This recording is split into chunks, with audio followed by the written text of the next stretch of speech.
তো দেখো বন্ধুরা, অনেক সময় পরীক্ষায় ভাজক দেয়া থাকে, ভাগফল দেয়া থাকে, ভাগশেষ দেয়া থাকে, ভাজ্য বের করতে বলে। তখন আমরা কি করব?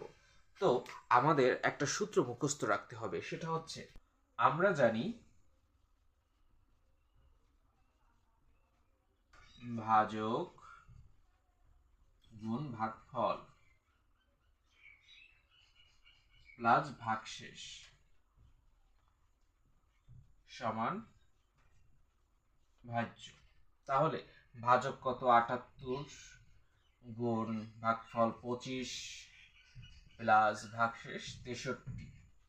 তাহলে আমরা ৭৮কে যদি ২৫ দিয়ে গুণ দেই কত আসে? ৫ আনা ৪০-এর শূন্য, হাতে থাকে ৪, ৫ সাতা ৩৫ আর ৪ ৩৯। ৩৯ এক ঘর বাদ। ৮ দুগুণে ১৬, ৬, হাতে থাকে ১, ৭ দুগুণে ১৪ আর ১ ১৫।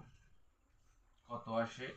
০, ৬ আর ৯ মিলে ১৫-র ৫, হাতে থাকে ১, ৫, ৩, ৮ আর ১ ৯। তারপরে এখানে ১ আর ৬৩ আমরা যোগ করে দেব। তাহলে এখানে কত হয়?